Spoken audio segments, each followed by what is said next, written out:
Major hazards in India. Okay, first you will learn about the earthquake. Earthquake, it is a violent tremor in the earth's crust, sending out a series of shock waves in all directions from its place of origin. Earthquake prone zones of the country have been identified on the basis of scientific inputs relating to seismicity. Zone 5 is a very high risk zone, most probably in our country, northeastern India, Jammu and Kashmir, Himachal Pradesh, Uttarakhand, Ran of Kutch in Gujarat, Andaman Nicobar Islands, North Bihar, everything comes under this region. Zone 4 is the high level risk region. Jammu and Kashmir also comes under this one, and Himachal Pradesh and National Capital Territory of Delhi, Sikkim, northern parts of Uttar Pradesh, Bihar, West Bengal, Maharashtra, Rajasthan, and small parts of the Gujarat also comes under this one. Zone 3. In this one, actually, moderate level of risk alone.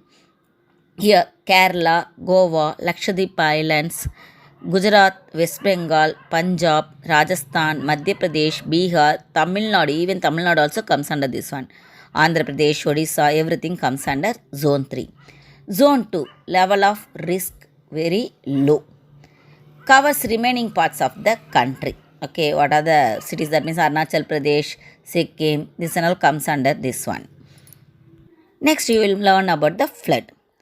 Flood, it is an event in which a part of the earth's surface gets inundated. Heavy rainfall and large waves in seas are the common cause of the flood. The major causes of floods are meteorological factors. What are the meteorological factors for the causes of floods? We will see. Heavy rainfall, tropical cyclones, cloud burst. It will come under the meteorological factor. Large catchment area, inadequate drainage arrangement comes under the physical factors. Human factors are deforestation, siltation, faulty agricultural practices, faulty irrigation practices, collapse of dams, accelerated urbanization, everything reason for the flood there. Okay, we will move on to the cyclonic storms. A cyclonic storm is a strong wind circulating around a low pressure area in the atmosphere. It rotates in the anti-clockwise direction in the northern hemisphere and clockwise in the southern hemisphere. Tropical cyclones are characterized by the destructive winds, storm surges, and exceptional levels of rainfall which may cause flooding. Wind speed may reach up to 200 km per hour and rainfall may record up to 50 cm per day. A sudden rise of seawater due to tropical cyclone is called storm surge. It is more common in the regions of shallow coastal water. East coastal areas vulnerable to storm surges. The areas which covers under the eastern coastal areas are North Odisha and West Bengal coast, Andhra Pradesh coast between Ongal and Machilipatnam, Tamil Nadu coast, we may say from the Nagapatnam, Kadalur, Chennai and Tiruvallur, so many districts comes under the most probably 13 districts comes under this one. West coastal areas vulnerable to storm surges. Maharashtra coast, north of Arnai and adjoining South Gujarat coast, and the coastal belt around the Gulf of Camby, the coastal belt around the Gulf of Kutch, and Kerala, everything comes under this one. Next, we will learn about the drought. Any lack of water to satisfy the normal needs of agriculture, livestock, industry, or human population may be termed as a drought. The drought could be classified into meteorological drought, hydrological drought, and agricultural drought. First, you should know about the meteorological drought. It is a situation where there is a reduction in rainfall for a specific period below a specific level. Hydrological drought. It is associated with the reduction of water in streams, rivers and reservoirs. This also we may classify into two: surface water drought and groundwater drought. Agriculture drought. It refers to the condition in which the agriculture crops get affected due to lack of rainfall. Droughts in India occurs in the event of a failure of monsoon. Generally, monsoon rainfall is uneven in India. Some areas receive heavy rainfall while the other regions get the moderate to low rainfall. The areas which experience low to very low rainfall are affected by the drought.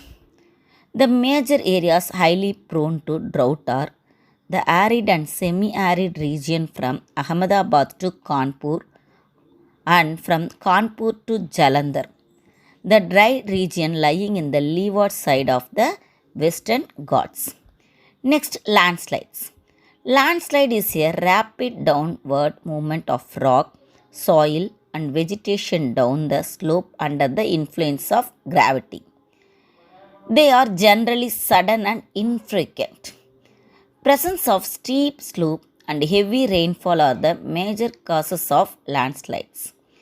Weak ground structure, deforestation, earthquakes, volcanic eruption, mining, construction of roads and railways over the mountain areas are the other causes of landslides. About 15% of India's landmass is prone to the landslide hazard alone. In Tamil Nadu, Kodaikanal, Ooty are frequently affected by the landslides. Most probably, commonly we may say about the India means overall India means steep slopes of the Himalayas. Tsunami. It refers to huge ocean waves caused by an earthquake, landslide or volcanic eruption. It is generally noticed in the coastal regions and travel between 640 and 960 km per hour. Tsunami pose serious danger to the inhabitants of the coastal areas. Actually, this word, it derived from Japanese word su, meaning harbor, and nami, meaning harbor wave. In India, December 26, 2004, at 7:59 a.m., that means in the local time only I am saying, okay, Indian time, the tsunami, it affected, which affected in the Indonesia island in Sumatra, it was as it is crossed the India also. Okay, Sri Lanka, India, Thailand, Somalia, Maldives, everything it was affected by tsunami on December 26, 2004, which started in the Indonesia. Okay, next, hazardous waste. The waste that may or tend to cause adverse health effects on the ecosystem and human beings are called hazardous waste.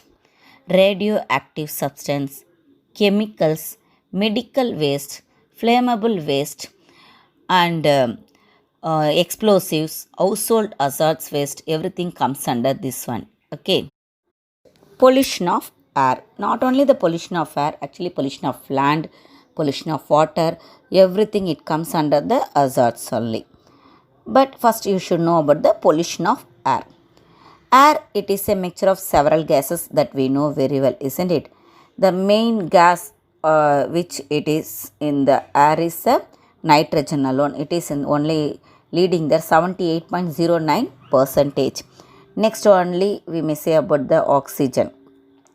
For breathing we need the oxygen, isn't it?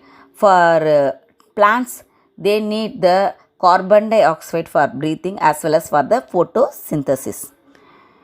Air pollution is the contamination of the indoor or outdoor air by a range of gases and solids that modify its natural characteristics and percentage. Air pollutants can be categorized into primary as well as the secondary pollutants. A primary pollutant is an air pollutant emitted directly from a source. A secondary pollutant is not directly emitted by the source but forms when other pollutants react in the atmosphere. That means other pollutants means other primary pollutants which reacts in the atmosphere. Okay. What are the primary pollutants? oxides of sulfur, oxides of nitrogen, oxides of carbon, particulate matter, other primary pollutants comes under the primary pollutants. Secondary pollutants, ground level ozone, smoke. These both comes in the secondary pollutants. Next, pollution of water. Water pollution may be defined as alteration in the physical, chemical, biological characters of water, which may cause harmful effects in the human and aquatic life. That we know, isn't it? Water very very need. That means a basic need for the all the creatures there.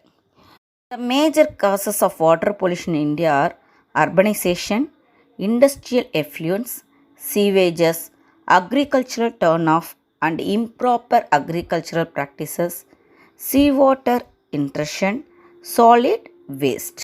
Need for prevention measures. Prevention.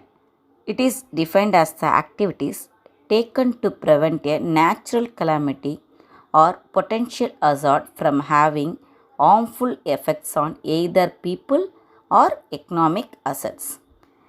Prevention planning consists of hazard identification and also vulnerability assessment. Delayed actions may increase the economic losses. For developing countries like India, prevention is perhaps the most critical components in managing disasters. Everybody, they need the prevention measures from the hazard. Nature, it is emerging as a new weapon of mass destruction nowadays. Around 22,000 people have died in India in 10 years until 2017 due to major environmental disaster. Nowadays also, actually not only in India, all over the world, due to this COVID-19, they are attacked, isn't it? That we know. Due to that, so many lakhs of the people, they were died. This is also one of the biological hazard. Thank you, kids.